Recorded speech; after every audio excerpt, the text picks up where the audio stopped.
Hello and welcome session.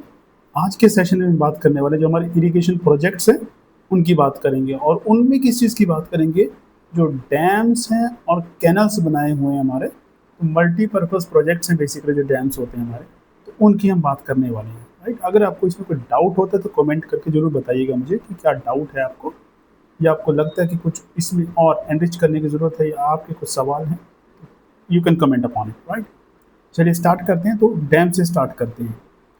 क्यों बात कर रहे हैं, जैसे अभी हमने डिस्कस किया कि इरिगेशन प्रोजेक्ट्स की बात हो रही है, तो अगर डैम में बात कर रहा हूँ, these are not meant for irrigation only, ये मल्टीपर्पज प्रोजेक्ट्स हैं, तो इरिगेशन इसमें कवर हो जाता है। रही बात पावर जनरेशन की, तो वो साथ में डिस्कस कर लेंगे, अलग से भी बात करेंगे कि जो एनर्जी रिसोर्सेज हैं, क्योंकि जब डैम की बात करते हैं, डैम हाइडल पावर जनरेशन में काम आते हैं, बट थर्मल प्लांट अलग हैं जिससे बिजली बनाते हैं, तो वो भी हैं हमारे पास। तो यहाँ मैं थर्मल प्लांट नहीं बात कर रहा हूँ, यहाँ सिर्फ डैम की बात कर रहा हूँ।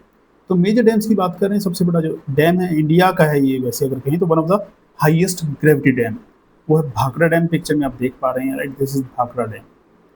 नेहरू जी के टाइम का है, उस टाइम इसकी जो नींव रखी गई थी 1963 में, इट वाज कमीशन्ड, जैसा कि इस स्लाइड में आपको दिख रहा होगा। तो इसके बारे में क्या फैक्ट आपको पता होना चाहिए from examination point of view, चाहे वो पीसीएस है या कोई और एग्जाम है। तो पंजाब की जब हम बात करते हैं ना जीके की, तो पंजाब के बारे में, या बिकॉज हम पंजाब से हैं, है ना, या जो पंजाब से, तो उसको क्या पता होना चाहिए पंजाब के बारे में, बेसिक चीज़ें तो एटलीस्ट पता होनी चाहिए। अगर बेसिक भी नहीं पता तो इट मीन्स हम अवेयर्ड सिटीजन नहीं हैं, जो कि डिमांड होती है किसी भी एग्जाम को क्वालिफाई करने के लिए, कि एक अवेयर सिटीजन कैसा होना चाहिए, एक सिटीजन कैसा होना चाहिए जो अवेयर हो। राइट, तो सबसे पहले अगर बात करें लोकेशन, तो कहाँ पे, सतलुज नदी के ऊपर है, ये सभी को पता है। बिलासपुर डिस्ट्रिक्ट, हिमाचल प्रदेश, तो पंजाब के बॉर्डर पे, वहाँ पे भाखड़ा विलेज है, उसको उस पर भाखड़ा डैम बनाया है, और उसी पे ही हमने क्या बनाया हुआ कि एक तरफ तो भाखड़ा है और नीचे नंगल में नंगल डैम बनाया, तो दो डैम है और साथ साथ हैं, वो ज़्यादा दूर नहीं है। तो भाखड़ा डैम की बात है, इसकी अगर बेसिक फैक्ट्स की बात करें, तो हाइट इसकी 226 मीटर है, which is one of the highest dam in the country. Capacity है, हमें इम्पॉर्टेंट नहीं है कैपेसिटी, हमें क्या इम्पॉर्टेंट है कि जब आप एक डैम बना रहे हैं, तो यहाँ पे एक डैम बना दिया मान लीजिए, तो पीछे क्या किया, यहाँ पे पानी स्टोर कर लिया। तो जब पानी स्टोर कर रहे हैं, इधर क्या है, माउंटेन्स हैं, दोनों के बीच में पानी स्टोर हो गया, एक बड़ा सा रिजर्वायर या जो है एक लेक क्रिएट हो जाती है। तो हम लेक्स का जनरली नाम रखते होते हैं कि ये भाई सुखना लेक है, ये नकई लेक है, ये कोई को ना कोई लेक का नाम रखा तो इसका नाम क्या है, गोविंद सागर लेक या गोविंद सागर रिजर्वायर। सो अब ये क्वेश्चन है, ये फैक्ट है, आपको पता होना चाहिए। पावर जनरेशन, जैसे मैंने कहा कि हाइडल पावर जनरेशन के लिए काम आता है, यहाँ से पावर जनरेट करते हो, कितनी है, 1.3 गीगावाट या 1325 मेगावाट जो है बिजली पैदा करते हैं। 1963 में it was commission, Nehru ji के टाइम पे। तो अगर मैं लोकेशन की बात करूं, तो इसमें आप देख पा रहे हैं कहाँ पे लोकेशन है, लोकेशन देख लीजिए, आपको पता होनी चाहिए कि ये दिस इज सतलुज, जो हिमाचल में है सतलुज, ये यहाँ से एंटर करती है पंजाब में, और यहाँ से क्रॉस करते हुए ये सतलुज जा रही है। किधर जा रही है सतलुज, पाकिस्तान जा रही है। और दूसरी नदी इसको जो ज्वाइन करती है वो है ब्यास, जो यहाँ पे इसको ज्वाइन कर रही है। राइट, कहाँ पे, Harike, there is a place Harike Punjab में, वहाँ। तो जब हम सतलुज की बात करें, तो यहाँ पे जब हमने डैम बनाया, तो ये बन गया भाखड़ा डैम, और उसके नीचे दूसरा जो हमने बनाया वो बन गया नंगल डैम। तो दो डैम है इस पे। उसके पीछे जो रेजरवॉयर है, खास बात क्या है कि ये रेजरवॉयर इतना बड़ा है, आप कह सकते हैं रफली 128 स्क्वायर किलोमीटर का एरिया इसका है। इसका इतना साइज है कि आप इसको सैटेलाइट से जब आप देखते हैं या स्पेस से देखते हैं, या मैप पे इन चीज़ों को देखा जा सकता है, क्योंकि मैप पे छोटी जो ज्योग्राफिकल फीचर्स हैं वो नहीं नज़र आते हैं। अगर आप कहो ना कि मैप पे आपको सुखना लेक देखनी है, तो नहीं दिखेगी इंडिया के मैप पे, जबकि जब आप, या पंजाब के मैप पे भी आप कह लीजिए, जबकि पंजाब के मैप पे ये चीज़ें दिखती हैं, तो इसका मतलब इनका साइज़ जो है वो बहुत बड़ा है, तो बड़ी लेक बनी हुई है। चलिए, अब आपको उसकी लोकेशन की पता है, और भी बात कर लेते हैं, क्योंकि जो डैम बना के हमारा पर्पज़ क्या है, पावर जनरेशन है, बिल्कुल है, हमने पावर इसे जनरेट कर ली। इरिगेशन है, ये हमें पता है, तो इरिगेशन के अलावा और भी बहुत सारे काम इसे हम कर लेते हैं, जैसे आपको ड्रिंकिंग वाटर चाहिए, राइट, तो पीने के लिए पानी वो यहाँ से आ जाता है। हम और क्या करते हैं, टूरिज्म डेवलप कर लेते हैं, यहाँ ऐसी जगह पे टूरिस्ट स्पॉट बन जाते हैं ये। उसके अलावा किस चीज़ के काम आ जाता है ये, यहाँ पे आप कह लीजिए फिशिंग के काम आ जाता है, इस पानी को यूज़ करते हैं फिशिंग के लिए, कर सकते हैं। तो बहुत सारे जो प्रोजेक्ट हैं चल सकते हैं, यानी कि मल्टीपर्पज़ चीज़ हो जाते हैं। इसलिए जो आपके डैम्स होते हैं इनको हम जनरली मल्टीपर्पज़ प्रोजेक्ट भी कहते हैं। राइट? ये पता होना चाहिए आपको। जब इरिगेशन की मैं बात कर रहा हूँ तो इरिगेशन कैसे करेंगे? यहाँ से वाटर चैनल निकाल के, तो ये चैनल्स निकाले हुए हैं हमने, तो जिसको अब चैनल को हम क्या कहते हैं? कैनल्स है बेसिकली। तो ये मेन भाखड़ा कैनल निकाली हुई है, बाकी ये पटियाला कैनल है जिसमें से बहुत सारी ब्रांचेस निकाल दी हैं, जिसको हम सरहद जो है सिस्टम कहते हैं। तो यहाँ अलग अलग, कोई कोटला है, कोई घग्गर है, कोई भटिंडा है, this is Kot Ghaggar, this is Kotla, this is this is ये कौन सा है? Yes, this is Ghaggar and Kotla, Bathinda and Abohar, ये 4 ब्रांचेस हैं इसकी अलग अलग, राइट? वो हम आगे डिस्कस करेंगे कैनल्स में, यहाँ तो just for the sake of information we are discussing, right? तो जैसे अपनी बात की सिग्निफिकेंस की, ये क्या करते हैं? इरिगेशन के लिए जो है वाटर सप्लाई करते हैं। कहाँ? नॉट ओनली पंजाब, हरियाणा भी पानी जाता है और राजस्थान भी पानी जाता है। सरंद कैनाल की हम बात करें तो सरंद कैनाल सिस्टम पूरा, और सतलुज से ही इंदिरा गांधी कैनाल निकाली हुई है हमने, जो कहाँ जाती है? राजस्थान। तो पंजाब, हरियाणा, राजस्थान को पानी सप्लाई कर रहे हैं। रफली 10 मिलियन एकड़ जो है ज़मीन यहाँ से इरीगेट होती है। यही चीज़ है जो हम बात कर रहे थे ग्रीन रेवोल्यूशन की, जिसने ग्रीन रेवोल्यूशन को बूस्ट किया कि वाटर जो है, this is one of the important components जो ग्रीन रेवोल्यूशन के लिए ज़रूरी था। तो पानी अगर नहीं होगा, आपके पास ज़मीन कह लीजिए अच्छी है, कि आपके पास लैंड अच्छी थी, सॉइल अच्छी है उसकी, आपके पास फर्टिलाइज़र है, आप कह लीजिए आपके पास अच्छे सीड्स हैं, चुने हुए सीड्स हैं, आपके पास केमिकल्स हैं जिनको आप कह सकते हैं पेस्टिसाइड हैं, सारा कुछ है, बट आपके पास पानी नहीं। तो बिना पानी के खेती करना तो पॉसिबल नहीं होता हमारे लिए। तो पंजाब में जो रेवोल्यूशन है वो इसीलिए कामयाब हो पाया कि हमारे पास वाटर की अवेलेबिलिटी, चाहे वो ग्राउंड वाटर हमने एक्सट्रैक्ट किया या कैनल्स बनाए, तो कैनल्स का बहुत इंपॉर्टेंट रोल हो जाता है। तो आप कह सकते हैं कैनल जो है एक लाइफ लाइन की तरह काम कर रही है हमारे यहाँ पे। जो हमने बात की इसमें से चैनल निकाले हैं वाटर, उनको 2 हम कहते हैं, one is the Nangal hydel channel, दूसरा भाखड़ा मेन कैनाल। जो 2 हमने अभी बात की थी, जो 2 यहाँ पे दिख रहे हैं ना, 1 और दिस 2, है ना? दूसरा जो डैम है वो है पोंग डैम, जो नेक्स्ट नदी है, क्योंकि 3 नदियां हैं मेजर जो आप कहते हैं, सतलुज नदी है, ब्यास नदी है और रावी नदी है। सतलुज पे हमने बात की भाखड़ा डैम की, नंगल और भाखड़ा 2 डैम हैं, दोनों साथ साथ, इसलिए भाखड़ा नंगल उसको प्रोजेक्ट कहा जाता है। दूसरा जो है पोंग डैम है, वो किस पे है? ब्यास नदी पे। इसको हम क्या कहते हैं? This is known as Maharana Pratap Sagar. तो यहाँ जो रेजरवॉयर है महाराणा प्रताप सागर, तो अगर वहाँ भी पोंग डैम नहीं लिखा है, महाराणा प्रताप सागर लिखा, तभी आप समझ लीजिएगा we are discussing the Pong dam, right? कहाँ पे है? ब्यास रिवर पे है। पोंग एक जगह है कांगड़ा डिस्ट्रिक्ट में, हिमाचल प्रदेश में। फैक्ट्स की बात करें तो इसकी जो हाइट है it is 133 meter, not very important, आपको पता होना चाहिए। नहीं, पोंग रिजर्वायर है। जनरेशन कितनी, इलेक्ट्रिसिटी की 360 मेगावाट है। कब का? 9674 में it was commission. Like basic से फैक्ट्स हैं, हाइट पता होनी चाहिए, ठीक है। रिजर्वायर आपको पता है? यस पता है। अब लोकेशन कहाँ पे अभी हमने बात की कि this is on the Beas river, right? Beas river तो आप देख लीजिए कहाँ पे, कांगड़ा डिस्ट्रिक्ट, ये हिमाचल बॉर्डर है। जो कांगड़ा डिस्ट्रिक्ट है वहाँ हमने ये पोंग डैम बनाया, द रिवर ब्यास आगे सप्लाई हो रही है। तो इसका क्या होगा? यहाँ से भी हमने कैनल्स वगैरह निकाले हुए इरीगेशन के लिए उसको यूज़ किया जा रहा होगा। तो यहाँ से हमने क्या क्या सिग्निफिकेंस यही है इसकी कि इरीगेशन में ये काम आता है पानी। कौन से एरियाज़ को? पर्टिकुलरली होशियारपुर, गुरदासपुर और अमृतसर के एरियाज़, वहाँ पे इरीगेशन इसी से हो रहा है। तो यहाँ जो कैनल है दैट इज ब्यास और सतलुज, उसको लिंक करते हुए कैनल बनाई गई है, जिसमें जो ब्यास का पानी है वो सतलुज को ट्रांसफ़र किया जा रहा है कि जो सरप्लस पानी है, ताकि मालवा या दूसरी जगह पे जहाँ जाना है वो जाया जा सके। खास बात क्या है कि जो पोंग डैम है ये एक वेटलैंड डेवलप हो चुका है, और वेटलैंड को हम कंजर्व करते हैं, और ये ऐसा इम्पॉर्टेंट है इकोलॉजिकली कि इसको रामसार साइट है ना, रामसर कन्वेंशन में डिस्कस हुआ था कि जो हमारी वेटलैंड्स हमको कंजर्व करना है, तो वो इस कन्वेंशन के बाद वो इसलिए ऐसी साइट्स को हम रामसर साइट कहते हैं जिनको हम कंजर्व कर रहे हैं। और वेटलैंड्स बेसिकली किस चीज़ के लिए हमारे यहाँ इंपॉर्टेंट है? वैसे तो इकोलॉजिकल बैलेंस में काम आती है, यहाँ पे हम जब बात करते हैं तो वो बात करते हैं उसका माइग्रेटरी बर्ड्स की बात, राइट? और इसके साथ एक कैनल एसोसिएटेड है, उसका नाम है शाह नहर। तो शाह नहर जो है वो इम्पॉर्टेंट है इसके लिए। तो this is the Pong dam जो आप स्क्रीन पे देख रहे हैं, this is Pong dam, right? Pong dam में आप देख क्या रहे हैं कि जो पानी हम रोक लिया, रिजर्वायर बना दिया, तो उसके सराउंडिंग एरिया में जो है मार्शी लैंड क्रिएट हो जाता है, फ्लोरा फाना डेवलप हो जाता है। तो यहाँ पे वेजिटेशन आ गई, जंगल हो गया, और बर्ड्स आने शुरू हो गए, एनिमल्स या वाइल्ड लाइफ जो है वो डेवलप हो जाती है, तो वाइल्ड लाइफ, राइट? तो बर्ड्स यहाँ पे इकट्ठे हो जाते हैं, कुछ बाहर से भी आते हैं, तो माइग्रेटरी बर्ड्स आ रहे हैं। जहाँ पे फ्लोरा फाना डेवलप हुआ वो हमारे लिए इकोलॉजिकल एक हॉटस्पॉट का काम करता है, और वहाँ की इकोलॉजी, वहाँ के एनवायरनमेंट, वहाँ की ज्योग्राफी को वो कंजर्व करने में हेल्प करता है। चाहे फिर वो ग्राउंड वाटर हो या सॉइल हो, तो वो चीज़ें हमारी कंजर्व रहती हैं। So this is very important. So this is the ओम्ड वेटलैंड, ये वाली जो है, और ये रामसर साइट ही आपको पता होना चाहिए।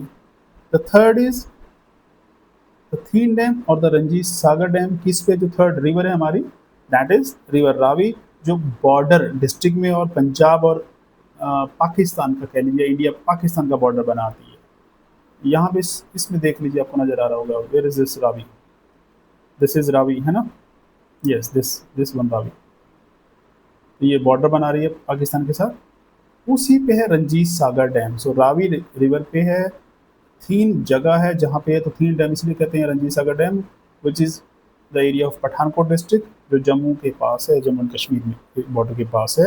हाइट जो है इसकी फैक्ट की बात करें, 160 मीटर हाइट है, और 3.28 जो बिलियन क्यूबिक मीटर यहाँ का रिजर्वायर है। पावर जनरेशन में हम बात करें 600 मेगावाट पावर जनरेट होती है यहाँ से, और ये ज़्यादा पुराना नहीं है, 2000 ईयर में इट वॉज कमीशनड। तो भाखड़ा सबसे पुराना हुआ, उसके बाद आपका पोंग डैम हुआ, उसके बाद ये थीन डैम या रंजीत सागर डैम है, राइट। तो इरिगेशन के लिए ऑब्वियस है, यहाँ से हम यूज़ करते होंगे पानी को, रिजर्वायर का जो पानी है।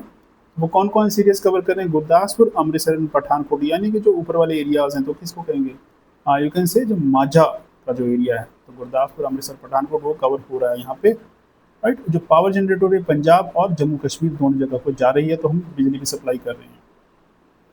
उसके अलावा इसका रोल कहाँ पे आता है, जब आप इंडस वाटर ट्रीटी की बात कर रहे हैं, क्योंकि पानी कहाँ जा रहा है अल्टीमेटली, पाकिस्तान। तो इंडिया में तो बहुत थोड़े से लेवल पे आपके पास है, तो थोड़ा सा इसका हिस्सा इंडिया में है।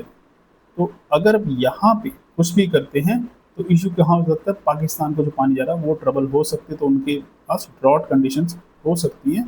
तो कह लीजिए जो हम हमारे राइट्स हैं उसको स्ट्रेंथन इसी के थ्रू करते हैं कि 3 रिवर हैं, इस पर हम पूरा हक जमा के रखते हैं। कैसे, डैम बना लिया हमने, ये कर लिया ताकि पाकिस्तान को, वो बाद में हमने 3 रिवर दी हुई हैं, इंडस, झेलम और चिनाब, ये आपको पता होगा।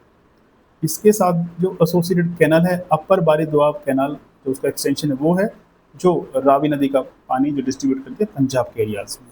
और ये कैनल्स जो हैं कोई नई कैनल्स नहीं, बहुत पुरानी कैनल्स हैं। अगर आपको याद होगा, ब्रिटिशर्स के टाइम में भी कैनल्स हुआ करती थी कुछ, तो अपर बारी दोआब वगैरह। एक डैम है जो मतलब कंस्ट्रक्शन में है, अंडर कंस्ट्रक्शन है, शाहपुर कंडी डैम। ये कहाँ पे बन रहा है, रावी रिवर पे ही इसको बनाया जा रहा है पठानकोट डिस्ट्रिक्ट में। तो रंजीत सागर डैम के नीचे इसको बनाया जा रहा है। हाइट जो इसकी होगी 55 मीटर होगी, और पावर जनरेशन के लिए हमने जो प्लान है वो हमारा कि ये रफली 206 मेगावाट पावर जनरेट करेगा। उसके अलावा इरिगेशन और पावर के साथ इरिगेशन भी काम आने वाला है, तो इरिगेशन प्रोजेक्ट भी होगा हमारा ये, पावर जनरेशन प्रोजेक्ट भी होगा हमारा ये। दिस इज़ द एरिया जहाँ पे आप देख सकते हैं, this is the Shahpur Kandi का एरिया जो प्रपोज्ड है downstream of river Ravi. इसके नीचे यहाँ पे है, this is Ranjit Sagar dam, और यहाँ पे प्रपोज है the so called Shahpur Kandi dam, और this is under construction. So अभी आपको आइडिया होना चाहिए कि क्या हम बना रहे हैं, क्या कर रहे हैं। जैसा हमने कहा कि इरिगेशन की इंपॉर्टेंस इसके लिए होगी, तो रफली कहा जाता है 37,000 हेक्टेयर जो पंजाब में है, खास करके गुरदासपुर, पठानकोट के जो एरियाज और जम्मू एंड कश्मीर के, उसको इरीगेट करेगा। तो अगेन ये भी हमें हेल्प करेगा कि जो पानी है उसको यूटिलाइजेशन का बढ़ाया जा सके। देन कम्स द कैनल्स, कि पंजाब या हरियाणा हो गया या आप यूपी कह लीजिए, ये वो स्टेट है जहाँ पे प्लेन एरियाज हैं, रिवर्स हैं ऑप्टिमम। तो उससे हम क्या करते हैं, उसके पानी को, रिवर के पानी को हम यूज़ करते हैं फॉर द इरीगेशन पर्पज़, खेती के लिए यूज़ करते हैं। कैसे, बाय कंस्ट्रक्टिंग कैनल्स। तो कैनल्स का जो पूरा जाल बिछा हुआ है इन स्टेट में, है ना। तो पंजाब में बहुत सारे कैनल्स हैं, तो आपको थोड़ा सा आइडिया होना चाहिए कि हम कौन सी कैनल कहाँ से निकालते हैं, कौन सी मेन कैनल से, थोड़ा सा आइडिया आपको रखना पड़ेगा। खास बात क्या है, अवेलेबिलिटी इसके बारे में नेट पे तो नहीं है, किताबों में बहुत मुश्किल से चीज़ें मिलती हैं, है ना। कि मुझे कोई अच्छी इमेज नहीं मिली कि मैं कहूँ मुझे ये सारी इमेज मिल गई बहुत अच्छी, ये भी आपको इमेज थोड़ी ठीक ठीक नज़र आ रही होगी, अवेलेबल ही नहीं है, इन्फॉर्मेशन ही लोगों के पास, राइट। तो कहाँ से पढ़ेंगे students, and this is the what I am doing, की एफर्ट कर रहा हूँ आप लोगों का बेनिफिट हो सके। चलिए अब यहाँ पे थोड़ा सा स्टडी कर लेते हैं इसको, और आगे फिर और बात करेंगे। अब इस इस पिक्चर में आप क्या देख पा रहे हैं, यहाँ पे आपको रिवर्स नज़र आ रही होंगी, दिस इज़ रावी, राइट, हम इसको समझते जब भी हमने पढ़ा। दिस इज़ ब्यास, और ये क्या है, it's a tributary of Sutlej, जिसको ज्वाइन कर रही है। यहाँ पे आप क्या देख पा रहे हैं, ये आ गया सतलुज, और सतलुज इधर से निकल के जा रही है अगेन टुवर्ड पाकिस्तान, और यहाँ पे ज्वाइन हो जाती है हरीके पे विद अ ब्यास। तो ये तीन है। अब इसमें अगर आप देखें कैनल्स कौन कौन सी है, तो एक कैनल रोपड़ से जा रही है टुवर्ड जलंधर वाला एरिया, जलंधर कैनल इसको बोल देते हैं हम, राइट। यहाँ से जो हमने कहा था दो हेड चैनल्स हैं, एक ये भाखड़ा कैनल निकली हुई है, दिस इज भाखड़ा कैनल, जो मेन लाइन है भाखड़ा की। उसके अलावा हमने पटियाला ब्रांच निकाली। अब पटियाला ब्रांच जो निकाली, इसके साथ फिर फर्दर ब्रांचेस बना दी हमने, जैसे कि है सरहंद कैनल है, और फिर आगे this is called Abohar branch उसकी, इधर जो आ गया दिस इज बठिंडा ब्रांच, फिर उसके बाद नीचे आ जाते दिस इज कोटला ब्रांच, और इधर आए थे घग्गर ब्रांच। तो मल्टीपल ब्रांच हैं। अब आप आइडिया लगाइए ऐसा क्यों है। ऊपर जो है, ऊपर मीन्स सतलुज के ऊपर रिलेटिवली कम है, यहाँ पे आपको नजर आ रही होगी अपर बारी दो आप कैनाल, और फिरोजपुर वाली साइड में आपको इधर ये लिंकिंग कैनल नजर आ रही है, और दूसरा जो ईस्टर्न कैनल है, जो बीकानेर कैनल इसको हम कहते हैं, बीकानेर की तरफ जा रही है, तो वो नजर आ रही है ना। ऐसा क्यों है, क्योंकि जो हमें पता है दिस इज द एरिया कि सतलुज के नीचे जो एरिया जब मालवा है, यहाँ पे आपके पास कोई रिवर नहीं है। रिवर नहीं तो इरिगेशन कैसे करेंगे आप, खेती कैसे करेंगे, ग्राउंड वाटर, उसके लिए आपको क्या चाहिए, आपको ट्यूबवेल से लगानी पड़ेंगी। तो इट इज़ एक्सपेंसिव, आसान नहीं होता इन्वेस्ट करना, किसान के लिए तो नहीं है, है ना, सस्ती नहीं लगती है, लाखों रुपए लगते हैं।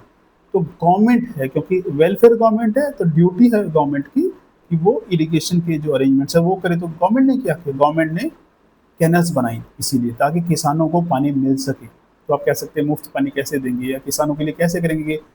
आपने कैनल्स बना दी तो surface water without using electricity सभी को मिल रहा है और बेनिफिशियल है। तो इसलिए यहाँ पे आपको क्या नजर आ रहा है, एक वेब नजर आ रहा है, राइट। इसमें थोड़ी सी और क्लियर नजर आएंगे, और कौन कौन सी मेजर है हम उसको देख लेते हैं। तो जैसे सरहंद कैनाल सिस्टम, ये सारा जो है सरहंद कैनाल सिस्टम है सारा वाला, राइट।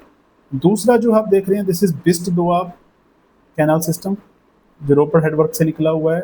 और ये जो है this is third one, this is Bhakra जो मेन कैनाल निकली हुई है, राइट। और this is upper Bari Doab, जो ये सारा सिस्टम नजर आ रहा है, तो मेन तो वो अपर बारी दोआब कैनाल है, और उसके साथ ब्रांचेस निकाली अलग अलग एरिया में जा रही हैं, right.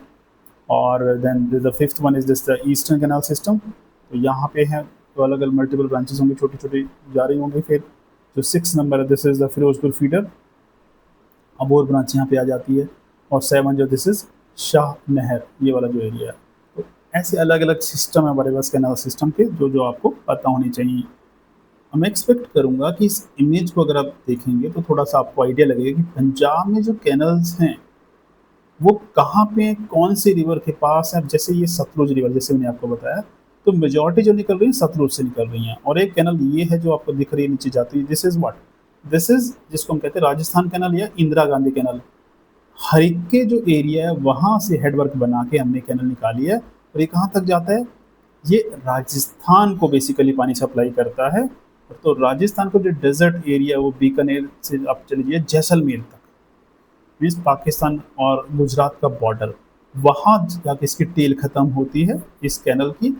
So one of the longest canal है इंडिया की, more than 600 kilometer length long है ये, है ना। 600 किलोमीटर से तो ज़्यादा, 624 किलोमीटर के करीब होगी, अप्रॉक्सीमेटली 600 लिख लीजिए अभी, राइट। तो इतनी बड़ी कैनल्स नहीं होती, तो वहाँ पे हम पानी सप्लाई कर रहे हैं। तो ये एक सिस्टम है जिसकी इंपॉर्टेंस अब आपको पता लगी, जो हम डिस्कस करेंगे। तो let us discuss the canals. Sirhind canal कब किए, 1882, जो रोपड़ का हेडवर्क है जो मैंने आपको बताया था, ये आज का नहीं है, बहुत पुराने बनाए हुए अंग्रेजों के टाइम पे। तो बेसिकली वाटर चैनल बनाए थे उन्होंने। तो सरहंद कैनल है सतलुज नदी पे रोपड़ हेडवर्क से निकाला हुआ, ये 1882 में बना था। इसकी जो लेंथ है 600 किलोमीटर इंक्लूडिंग ब्रांचेज, यानी कि एक इतनी लंबे नहीं, जो उसकी ब्रांचेज निकली हुई हैं सारी, सबकी लेंथ लेने के बाद दिस इज रफली इक्वल टू 600 किलोमीटर। और कौन कौन से डिस्ट्रिक्ट में ये सप्लाई करती हैं पानी, मीन्स इरीगेशन कहाँ कहाँ पे करते हैं, पटियाला का एरिया, लुधियाना, संगरूर, फतेहगढ़, बरनाला, ये सारे एरियाज कवर कर रही हैं। तो ये 3-4 डिवीज़न जो हैं इसकी हैं, जैसे पटियाला डिवीज़न है इसकी, बठिंडा डिवीज़न है जो ब्रांच है उसकी, और अबोहर ब्रांच है या पटियाला ब्रांच, बठिंडा ब्रांच जो अभी हमने बात की। सिग्निफिकेंस क्या है कि पंजाब का एक बड़ा लार्जेस्ट कैनाल सिस्टम है जो रफली 5.25 लाख हेक्टेयर एरिया को इरिगेट करता है। और ये किसको सपोर्ट कर रहा है? यहाँ पे राइस की कल्टीवेशन को, वीट, शुगर केन जो है मालवा में ये सपोर्ट करता है। तो हम कह सकते हैं जो कैनाल सिस्टम है मालवा में एग्रीकल्चर को, खास करके राइस, वीट और शुगर केन को सपोर्ट करता है। This is the Sirhind canal. और ये जो आपको नज़र आ रहा होगा, दिस इज फ्लोटिंग रेस्टोरेंट। अभी तो मुझे लगता है ये फंक्शनल है। ज़माने पहले 90s में it use to be functional, लोग यहाँ पे जाया करते थे। बेसिकली पर्पज़ क्या इसको लगाने का कि आपको आइडिया होना चाहिए कि कैनल छोटी मोटी नहीं होती है, इसका साइज इतना बड़ा है कि उसमें आपने रेस्टोरेंट बना दिया and still the area is lying vacant, है ना, फिर भी इतना जगह है पूरी जाने की। तो बहुत बड़े साइज की कैनल्स हैं, बहुत बड़ा वॉल्यूम है, इसमें अब बस भी चली जाए, ट्रक भी चला जाए तो पता नहीं लगेगा कहाँ गया। और इसमें पानी की स्पीड भी ज़्यादा होगी। तो बड़ी कैनल है, क्यों? क्योंकि वॉल्यूम बहुत ज़्यादा है और आपको पूरा पंजाब में सप्लाई करना है। तो अगर छोटी सी कैनल बनाएंगे तो वो सप्लाई नहीं हो पाएगा, वॉल्यूम ज़्यादा होना चाहिए उसमें। चलिए नेक्स्ट है अपर बारी दोआब कैनाल, यूबीडीसी जिसको जनरली कहते हैं। तो ये कहाँ पे होगी? अपर बारी में रावी वाले एरियाज में चले जाइए। तो इसका जो हेड वर्क है, कहाँ से निकाला हुआ है चैनल इसका? माधोपुर हेड वर्क है जो पठानकोट में, वहाँ से रावी नदी से निकाला हुआ है। इसकी लेंथ रफली 450 किलोमीटर है। ब्रांचेस को मिला के हम बात कर रहे हैं। कौन कौन से एरिया पर जो है इरिगेशन करवाती है? The Amritsar, Gurdaspur, Tarn Taran, Pathankot. You can see the Majha area, right, Majha. And significance क्या है? This is one of the oldest canal जो 1859 में की गई थी। और उसके अलावा इरिगेशन जो है रफली 5.7 लाख हेक्टेयर एरिया जो माझा का है उसको इरिगेट करती है। वीट, राइस और कॉटन को कल्टीवेशन को सपोर्ट करती है। वीट, राइस यहाँ फिर आ रहा है, क्यों आ रहा है? अब आपको पता होगा कि पंजाब में because of green revolution wheat, rice की जो क्रॉप है वो सबसे ज़्यादा कल्टीवेट की जाती है। तो ऑलमोस्ट हर रीजन में आपको वीट और राइस की खेती मिल जाएगी। और दूसरा क्या है कि we are one of the largest producer of the wheat as well as rice. कितना कंट्रीब्यूट करते हैं कि रफली 50% जो फूड ग्रेन है गवर्नमेंट ऑफ इंडिया को, ये पूरे इंडिया के लिए पंजाब अकेला ही कंट्रीब्यूट कर देता है, right. So this is the Madhopur headwork जो हमने बात की थी, पठानकोट में है। तो यहाँ पे आप देख लीजिए कहाँ पे पठानकोट और कहाँ पे, आपको थोड़ा सा ना रफ सा आइडिया होना चाहिए एग्जाम के लिए, क्योंकि यू नेवर नो कि एग्जाम में क्या आने वाला। वो एक मैप बना के दे दें ऐसा, है ना, ये मैप बना दिया पंजाब का, दिस इज़ पंजाब ना, और यहाँ पे रिवर्स है कि दिस इज़ ब्यास है, दिस इज़ सतलुज है और इधर रावी है, और यहाँ पे एक डॉट लगा दिया, है ना, कि यहाँ से एक चैनल निकला हुआ किस चीज़ का, कैनल्स बनाई हुई हैं हमने यहाँ से, है ना। तो हेडवर्क है, या माधोपुर हेडवर्क कौन सा, अगर वो अलग अलग दे दे कि इधर दे दिया अलग और इधर रोपड़ का दे दिया तो आपको पता होना चाहिए। So this is the Madhopur किस पे है, this is the river Ravi जिस पे बनाया हुआ है, right. And this is the upper Bari Doab canal. Again it's a big canal, size में बड़ा है। Then it comes the Bist Doab. Bist आपको पता है ना, जो बिस्त दोआब है उसमें जो canal that is Bist Doab canal. और बिस्त क्या था? It is Beas and Sutlej, right.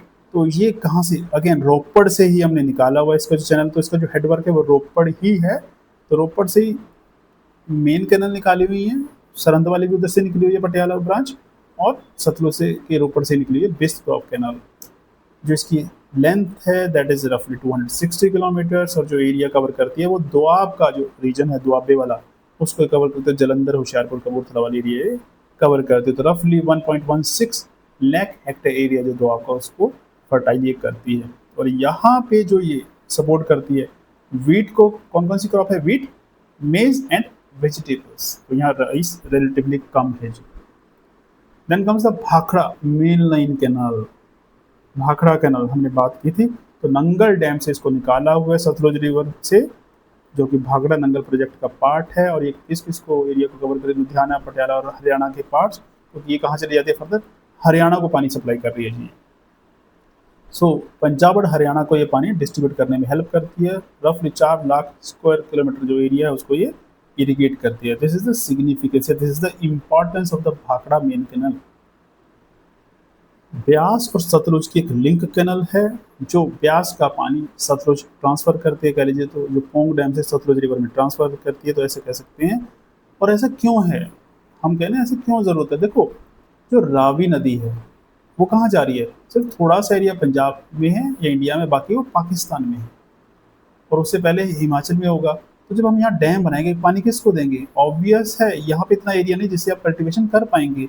पानी आपके पास सरप्लस, तो हमने क्या कि कैनल बना के उसको सतलुज नदी से जोड़ दिया, ताकि सतलुज में जो कमी है, जो हम पानी आगे ले जा रहे हैं, हरियाणा में हम राजस्थान में लेके जा रहे हैं, अलग अलग चैनल्स बनाए हुए हैं, तो उसको ये सपोर्ट कर सके। तो इसलिए एक लिंक कैनल बना दी ताकि हमें पानी यूज करने में हेल्प रहे, जिसको हम कहते हैं ना कि इंडस वाटर ट्रीटी है, उसमें हेल्प कैसे मिल रही है? हम ये ऐसे कर रहे हैं कि जो पानी है वो पाकिस्तान जाने की वजह हम अपना यूज कर रहे हैं उसको, क्योंकि एज पर द ट्रीटी जो 3 रिवर है उसका पानी हम अपने अकॉर्डिंग यूज कर सकते हैं, वहां पे पाकिस्तान कोई ऑब्जेक्शन नहीं कर सकता। इसकी लेंथ कितनी है? It is near about 150 kilometres, right. और होशियारपुर और गुरदासपुर का जो एरिया है वहाँ पे ये इरीगेशन करती है। तो जो सतलुज की कैनाल है, चाहे सरंद कैनाल है, भाखड़ा मेन लाइन है, तो उसमें ये पानी को क्या करती है? सपोर्ट करती है, पानी को वॉल्यूम इंक्रीज करने में हेल्प करती है। तो खास करके कह लीजिए जो नॉर्थ एरियाज है पंजाब के, जहाँ पे पानी की शॉर्टेज है, कुछ एरियाज ऐसे होंगे बिल्कुल, क्योंकि रिवर्स तो हर जगह नहीं है, तो वहाँ पे ये इरीगेशन सपोर्ट करती है। लिंक कैनल है ना, जब लिंक कैनल है तो जहाँ पे लिंकिंग कर रहे हैं आप भाखड़ा ब्यास से सतलुज, तो बीच का जो एरिया है वहाँ से चैनल बना के आप क्या कर सकते हैं? इरीगेशन कर सकते हैं, और ऐसे ही किया जाता है। Then comes the Rajasthan feeder canal, इसी को हम कहते हैं राजस्थान कैनल या इंदिरा गांधी कैनल, राइट। तो इंदिरा गांधी कैनल जो है कहाँ से निकलती है? जो हमने बात की थी, जो ब्यास और सतलुज जहाँ पे आके मीट करते हैं, जो उनका कन्फ्लुएंस है, तो वहाँ पे हरिके एक जगह है, तो हरिके में हमने हेडवर्क बनाया हुआ है, और वहाँ से ये सारा अमृतसर से चले जाइए, this is not Firozpur, means उधर जा रही है। तो किस किस एरिया को कवर करेगी? मेनली कवर करती है ये राजस्थान को।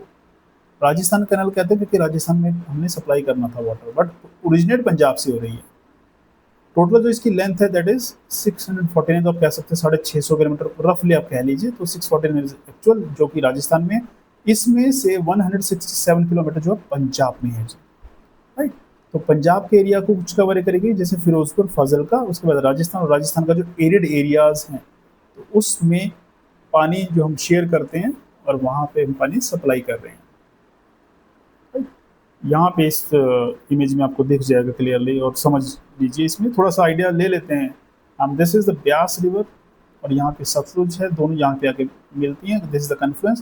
तो यहाँ पे हमने क्या बनाया, जो Harike there is a village, वहाँ पे हेडवर्क बनाया, दिस इज द हेडवर्क जो आप इसमें देख पा रहे हैं। तो यहाँ से हमने क्या किया, इसको पानी को रोककर सप्लाई करना शुरू कर दिया, इधर की नदी इधर जा रही है, इसमें से पानी निकाल लिया। पानी निकाल के this is covering the Punjab parts of Firozpur and फजल का अबोरवाल एरिया, उसके बाद it enters in the Rajasthan.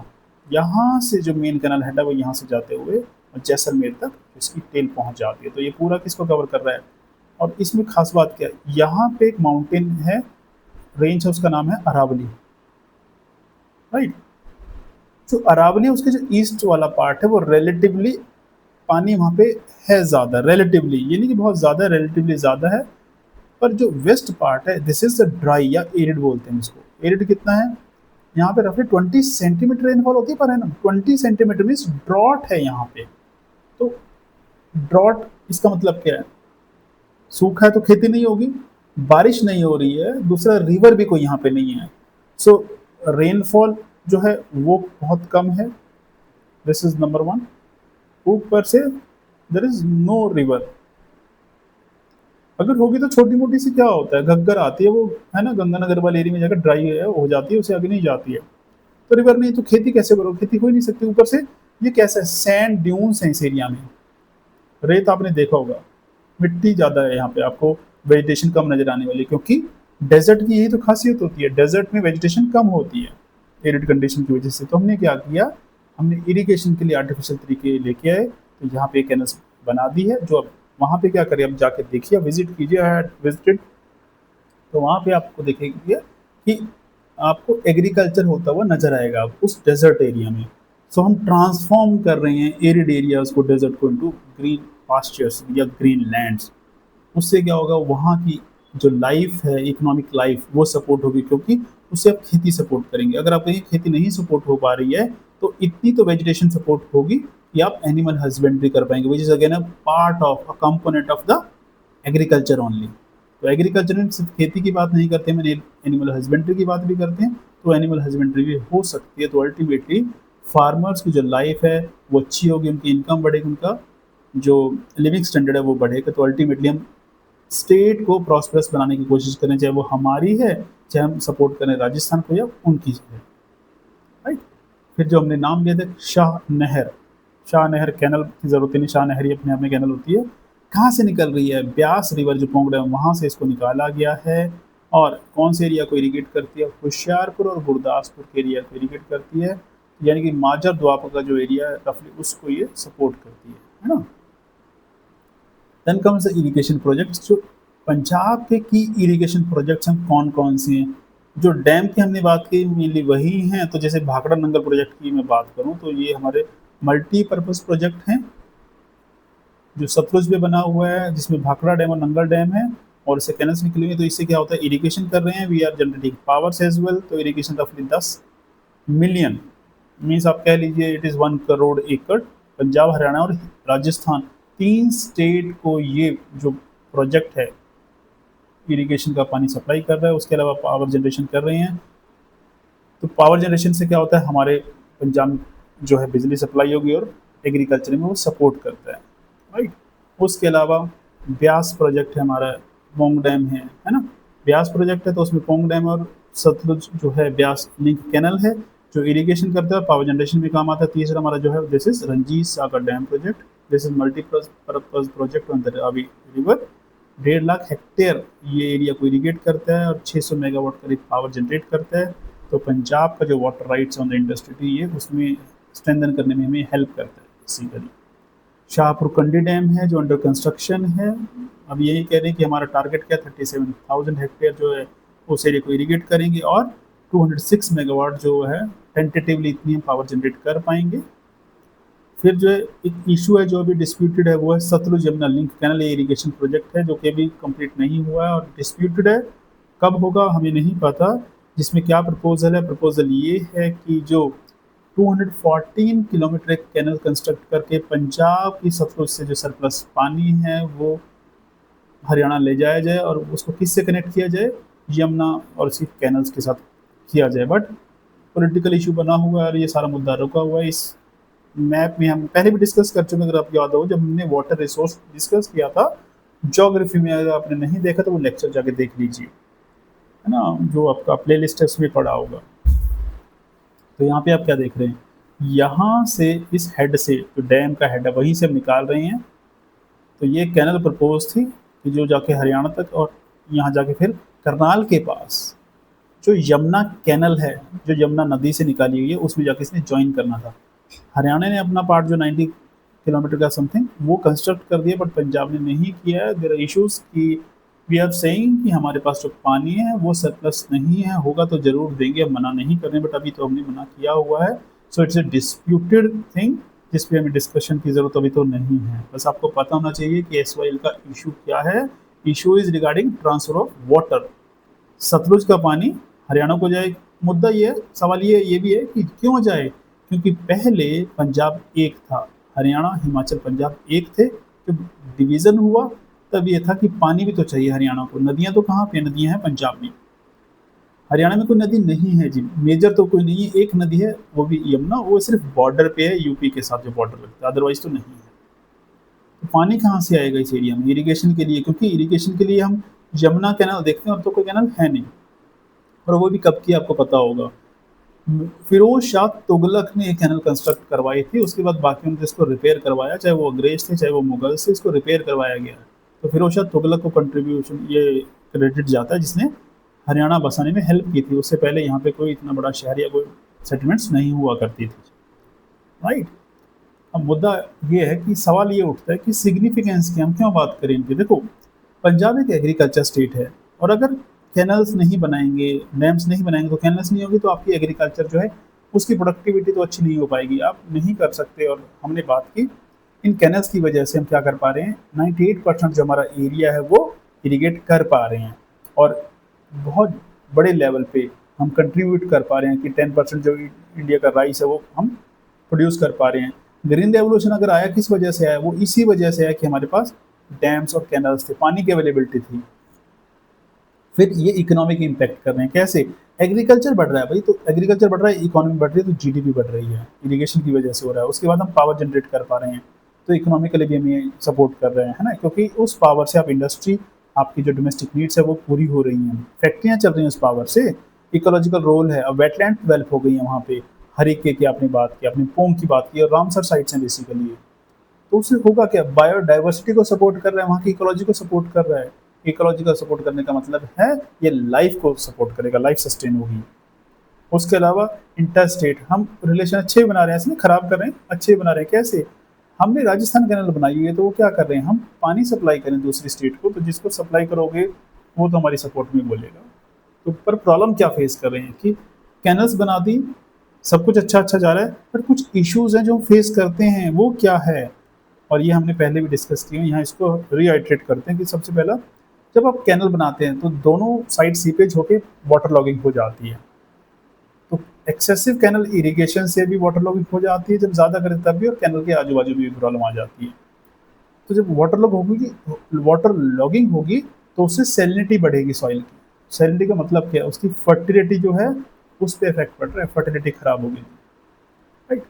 Soil salinity, तो ओवर इरिगेशन से तो पहले वाटर लॉगिंग हो रही है, दूसरा क्या हो रहा है, सॉइल की सैलिनिटी जो है वो बढ़ रही है ओवर इरिगेशन से। मालवा में आप कह लीजिए बठिंडा मानसक एरिया में सेलाइन सॉइल होती जा रही है, तो उसको रिक्लेम करने के लिए आपको क्या करना पड़ेगा, जिप्सम लगाना पड़ेगा। तो अल्टीमेटली सॉइल की सैलिनिटी एक प्रॉब्लम है, वाटर लॉगिंग प्रॉब्लम है, और क्या प्रॉब्लम है हमारे यहाँ पे, ग्राउंड वाटर डिप्लीट हो रहा है। किस वजह से? क्योंकि जहाँ पे कैनल से आप नहीं कर पाते या कैनल नहीं पानी आ पाता, तो आप किससे कर रहे हैं, ट्यूबवेल से कर रहे हैं। तो राइस खासकर तो लुधियाना, पटियाला, संगरूर यानी कि मालवा बेल्ट में we are facing this crisis. उसके लिए गवर्नमेंट ने कोशिश तो की है, एक्ट पास करके, सब सॉइल वाटर एक्ट 2009, कि ग्राउंड वाटर का यूज़ है उसको रेगुलेट किया जा सके। उसके अलावा हमारे पास क्या प्रॉब्लम है, हमने ये डिस्प्यूट क्रिएट किया हुआ है SYL का, और डैम्स में सिल्टेशन होना एक अलग प्रॉब्लम है हमारे लिए। ये क्या होती है जी, कि जो डैम है, जब आपने कहा कि एक नदी आ रही है और यहाँ आपने उसका पानी जो है वो रोक लिया, इधर से नदी आ रही थी, पानी रोक लिया, यहाँ एक क्या बन गई, बड़ी सी लेक या रेजरवायर बन गया। अब आपको एक चीज़ पता होगी, पानी आगे जा रहा है, बिल्कुल जा रहा है, यहाँ पे सिर्फ क्या है, इस चैनल से होते हुए जा रहा है या इस रेजरवायर से होते हुए जा रहा है पानी। तो इस रेजरवायर में हो क्या रहा है, जो रिवर आती है अपने साथ क्या लाती है, सिल्ट लेके आती है, मिट्टी लेके आती है अपने साथ। वो मिट्टी यहाँ इकट्ठी हो जाती है, पानी चला जाता है, और करते करते वो इतनी इकट्ठी हो जाती है कि ये काफ़ी एरिया कवर कर लेती है वॉल्यूम उसका, तो उससे उसकी कैपेसिटी कम हो जाती है। सो ये इशू क्या है, this is the issue of siltation. अब उसकी कैपेसिटी कम हो जाती है, जब कैपेसिटी कम है तो पानी जितना पहले था उतने पानी में वो ओवरफ्लो करने लगता है, फ्लड लाइक सिचुएशन हो जाती है। तो सिल्टिंग होना डैम में अपने आप में एक बड़ी प्रॉब्लम है, राइट? सो उसके अलावा इशू क्या है, एनवायरमेंट इम्पैक्ट हो रहे हैं, जैसे पोल्यूशन आ रहा है कैनल में। अगर कैनल में पोल्यूशन होगा तो क्वालिटी को ख़राब करेगा, क्वालिटी को ख़राब करेगा तो वहाँ की फिशेज जो है उसको अफेक्ट करेगा, यानी कि जो मेरीन लाइफ है, मेरीन इकोसिस्टम उसको अफेक्ट करेगा। तो अल्टीमेटली रिवर का इकोसिस्टम वो डिसरप्ट होगा। अभी तो आप एनवायरनमेंट को भी एक दूसरे तरीके से पॉल्यूशन की वजह से खराब कर रहे हैं। वाटर शेड की एक तरफ तो हम कह रहे हैं कि सपोर्ट कर रहे हैं, दूसरी तरफ हम प्रॉब्लम भी क्रिएट कर रहे हैं। कैसे? इंडस वाटर एटी हम यहाँ उसको सारा यूज़ करेंगे तो किसी और को तो प्रॉब्लम होगी ना, पाकिस्तान वो तो इशू करेगा, है ना, ऑब्जेक्शन इशू करेगा, वो रेज करेगा अपनी ऑब्जेक्शन। तो जहाँ हम कह रहे हैं कि सपोर्ट है, वहाँ इशू ऐसे हैं जो एड्रेस करने की ज़रूरत है हमें। तो गवर्नमेंट इरिगेशन के लिए, गवर्नमेंट के इनिशिएटिव क्या है, इनिशिएटिव यही है कि कैनल सिस्टम को मॉडर्नाइज किया जा रहा है, उसकी लाइनिंग की जा रही है। लाइनिंग किस लिए? ताकि सीपेज कम से कम हो। सीमेंट कह लीजिए, पक्की कैनल्स की, अगर आप कह रहे कि ऐसे कैनल बनाई हुई है आपने, अगर ये कच्ची कैनल है तो पानी यहाँ से निकल के साइड में चला जाता है, वाटर लॉगिंग की प्रॉब्लम यहाँ पे भी देखने को मिलती है, सैलिनिटी बढ़ जाती है। तो हम क्या कर रहे हैं, इसकी लाइनिंग कर रहे हैं सीमेंट से, ताकि जब पक्की कैनल होगी तो पानी सीपेज नहीं होगा। एक तो ये चीज़ करें। दूसरा, हम कोशिश कर रहे हैं माइक्रो इरिगेशन, ये जो मॉडर्न तरीके हैं ना, ड्रिप इरिगेशन, स्प्रिंकल, ये मॉडर्न तरीके हैं। इजराइल से हमने कॉपी किया है, इजराइल से अडॉप्ट किया है जो ड्रिप इरिगेशन का मेथड है, जो सबसे इफ़िशिएंट मेथड है और मिनिमम पानी यूज़ होता है इसमें।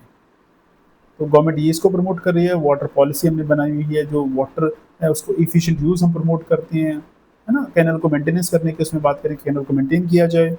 सॉइल हेल्थ कार्ड्स की हमने शुरू की हुई है, ताकि जो इश्यूज़ हैं वाटर लॉगिंग के फार्मर्स के उसको एड्रेस किया जा सके। सैलिनिटी वो प्रॉब्लम फेस कर रहे हैं तो उसको कैसे एड्रेस करना, हमने सॉइल हेल्थ कार्ड स्कीम चलाई हुई है। पंजाब ने प्रिजर्वेशन ऑफ सब सॉइल एक्ट वाटर एक्ट 2009 बनाया है, ताकि जो जब आप फसल उगाते हैं तो फसल बोते हैं, बीज डालते हैं, तो उसकी जो डेट है वो गवर्नमेंट रेगुलेट करती है, ताकि पानी को कंजर्व किया जा सके, जिससे कि लोग पहले ना बीज डालें, तो आप पहले ना पानी खर्च करें। अब गवर्नमेंट फिक्स करते हैं कि आप 10 जून के बाद या जुलाई में तब से आप बीज डालना शुरू करेंगे, ताकि पानी जो है उस टाइम यूटिलाइज हो। क्यों उस टाइम? क्योंकि उस टाइम मानसून आने का टाइम हो जाता है, तो आप ग्राउंड वाटर कम से कम यूज़ करेंगे, कम से कम खर्च करेंगे, ऐसे कह लीजिए, राइट। उसके अलावा जो हम नया डैम क्यों बना रहे हैं, ताकि जो रावी नदी का पानी है वो वेस्ट ना जाए, उसको ऑप्टिमाइज किया जा सके, यूज़ किया जा सके। अगर यूज़ नहीं करेंगे तो कहाँ जाएगा वो चला जाएगा ना ऐसे, है ना? तो अच्छा यूटिलाइजेशन कैसे होगा? सो आज के वीडियो में इतना ही था। अगर आपको डाउट है कुछ या आप कुछ और एनरिच करना चाहते हैं तो कमेंट करके ज़रूर बताइएगा। वीडियो कैसा लगा? अगर अच्छा लगा तो लाइक कीजिए और शेयर कीजिए अपने फ्रेंड्स के साथ, ताकि उनका भी बेनिफिट हो सके। और अगर आपने इस चैनल सब्सक्राइब नहीं किया तो सब्सक्राइब कीजिए, अगर आप रेगुलर अपडेट चाहते हैं तो। थैंक यू सो मच, फिर मिलेंगे अगली वीडियो में, तब तक एंजॉय कीजिए। Bye bye, take care.